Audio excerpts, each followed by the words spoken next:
자, 지역권에 관한 문제, 보통 문제가, 해년마다 나온 건 아니고요. 나올 때도 있고 안 나올 때도 있고 하는데 최근에 보게 되면 이 지역권에 관한 문제 같은 경우는 그래도 매년 나오는 쪽으로 이런 식으로 가닥이 잡힌 것 같아요. 자, 지역권에 대해서 좀 간단하게 설명을 해드리겠습니다. 써보면 이렇게 되겠죠. 지역권 이렇게 써볼 수가 있고요. 이 지자 마찬가지 지상권에처럼 땅지가 되겠네요. 토지에 대해서만 성립하는 겁니다. 그리고 이 역자 있죠? 이 역자가 자 이거죠. 이용하다 역자가 되겠습니다. 한마디로 말씀드리면 토지를 이용할 수 있는 권리를 지역권이다 라고 이야기하는데요. 좀 더 이제 구체적으로 설명을 좀 해드려 볼게요. 지역권에 대해서 제가 먼저 의의에 대해서 좀 설명을 해드릴게요. 이렇게 한번 써볼게요. 지역권이라는 것은요. 이렇게 써볼 수가 있어요. 어느 토지에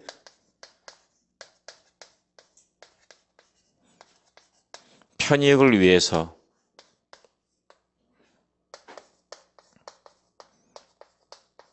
타인의 토지를 이용할 수 있는 권리.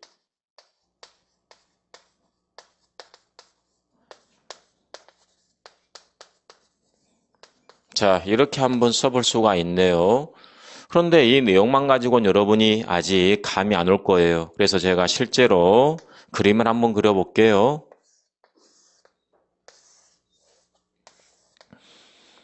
시골에 갔더니 여기 개울이 흐르고 있어요. 물이 흐르고 있어요.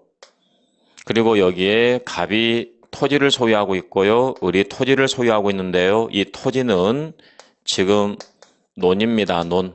자, 여러분들 논이라는 것은 밭 위에 물이 있는 거 아니에요? 네. 그래서 논농사를 지으려면 반드시 뭐가 있어야 되겠습니까? 물이 있어야 되겠죠. 그래서 이 을 같은 경우는 바로 옆에 개울이 있기 때문에 물을 바로 사용할 수가 있어요. 문제가 되는 토지는 갑의 토지죠. 갑이 이 토지, 즉 이 자기 논의 이용 가치를 높이려면은 물이 필요한데요. 물이 필요하면 이제 물을 끌어와야 될 거 아니에요. 물을 끌어오려면 수로를 만들어야 될 거 아니에요. 그래서 을과 만나서 이 토지 이용 계약을 체결하고 여기에 수로를 만들어서 이렇게 물을 끌어당겨서 논농사를 짓게 되면 그만큼 자기 토지의 이용 가치를 높일 수가 있겠죠. 이때 나오는 토지 이용 계약이 바로 지역권이다라고 보시면 되겠네요. 그래서 이 둘이 만나서 토지 이용 계약, 지역권 설정 계약을 체결을 하게 됩니다. 자, 반드시 뭘 해야 될까요? 마찬가지 등기를 해야 됩니다. 왜냐하면 계약이고요. 토지는 부동산이잖아요. 그리고 지역권은 물권이잖아요. 법률 행위로 인한 부동산의 물권이 변동이 되려면 반드시 뭘 해야 된다? 등기를 해야 되는 거죠. 자, 이 경우에 이 갑을 지역권 설정자라고 할까요? 아니면 지역권자라고 할까요? 주의해야 됩니다. 이 사람이 지금 땅을 빌리는 거 아니에요? 이 사람이 이 땅을 빌려서 이 땅을 이용하는 거예요. 이 땅을 이용할 수 있는 권리가 있잖아요. 따라서 이 사람을 지역권자라고 하면 되겠네요. 지역권자. 그렇다면 이 사람은 지역권을 설정해 준 사람이니까 지역권 설정자가 되겠죠. 지역권 설정자. 이렇게 되는 거죠. 자, 용어 좀 정리해 볼게요. 갑의 이 토지 있죠? 이 논은 을의 토지의 이용을 요하는 토지니까 이 토지를 요역지라고 합니다. 다시 말씀드려요. 이 땅은 이용함을 요하는 토지죠. 을의 토지를 이용을 해야지만이 자기 토지의 이용 가치를 높일 수가 있는 거 아닙니까? 그래서 이 땅은 이용함을 요하는 토지니까 요역지다라고 이름을 만들어 놨고요. 을의 토지 이 부분 있죠? 이 부분은 이용함을 승낙하는 거니까 승역지다라고 만들어 놓은 거예요. 이용함을 승낙했다. 결론적으로 이 지역권이라는 것은 이 요역지의 편리함과 이익을 위해서 승역지를 이용할 수 있는 권리, 이 권리를 지역권이다라고 이야기하는 거죠. 그래서 정리 한번 해보게 되면 여기에 어느 토지의 편익을 위해서 타인의 토지를 이용할 수 있는 권리다라고 했을 때 이 어느 토지, 이건 요역지를 의미하는 겁니다. 자, 그리고 편익이라는 것은 이거의 줄임말이죠. 편리함과 이익의 줄임말이에요. 자, 이 요역지의 편리함과 이익을 위해서 타인의 토지 있죠. 타인의 토지를 승역지다라고 합니다. 자, 이 승역지를 이용할 수 있는 권리, 이 권리를 지역권이다라고 이야기합니다. 물론 생각 한번 해보세요. 이 갑이 의뢰 토지를 빌리는 거죠. 의뢰 토지를 빌려가지고 이 의뢰 토지를 이용하는 겁니다. 지역권 설정 계약을 체결하지 않고요. 임대차 계약을 체결할 수도 있겠죠. 네. 그런데 임대차 계약을 체결하게 되면 임차권은 채권에 불과하죠. 채권에 불과하기 때문에 대항력이 있어요, 없어요? 대항력이 없는 거죠. 하지만 지역권 설정 계약을 체결했습니다. 이 사람이 지역권을 취득했습니다. 지역권은 물권이잖아요. 따라서 나중에 설령 토지 소유자가 바뀌었을지라도 대항력이 있어요, 없어요? 대항력이 있겠죠. 이런 차이점이 있다는 겁니다. 네. 일단 이렇게 간단하게 좀 정리를 하시면 좋을 것 같고요. 자, 이 부분 관련해 가지고 올해 시험에 나왔던 내용에 대해서 좀 설명을 해 드리겠습니다.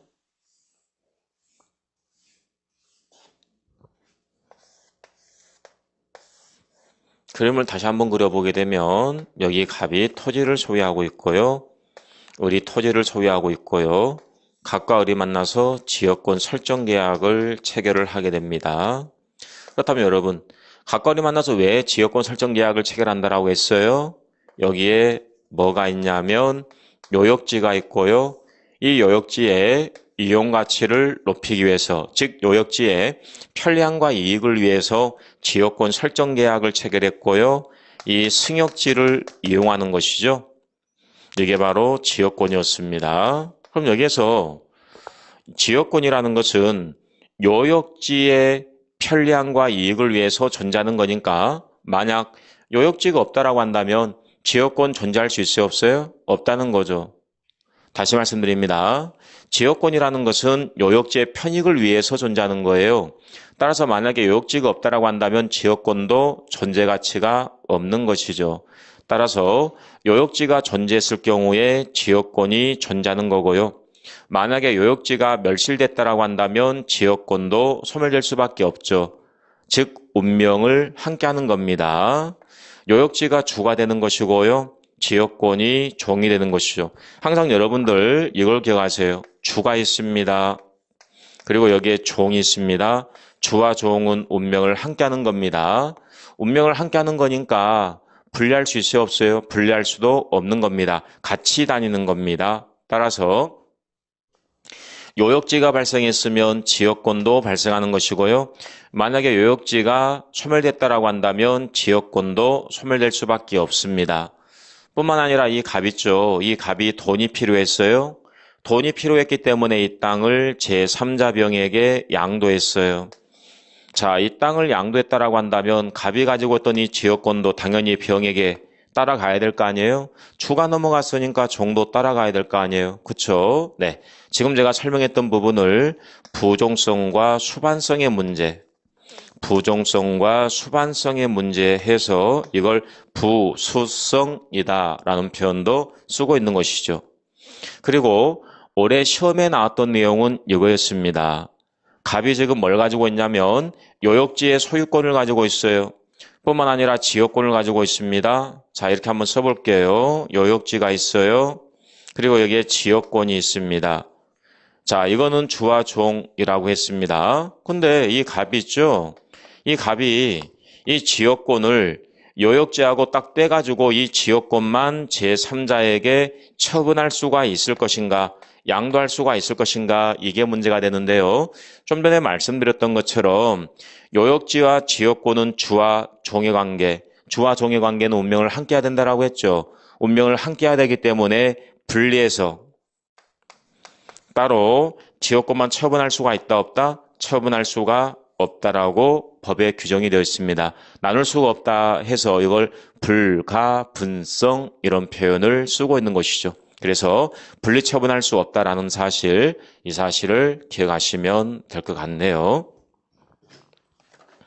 그래서 지역권의 문제는 이 정도 가볍게 보고 넘어가시면 좋을 것 같고요. 자, 이제 용익물권에서 남아있는 부분이 전세권이 남아있네요. 그래서 전세권에 대해서 좀 설명을 해 드리겠습니다.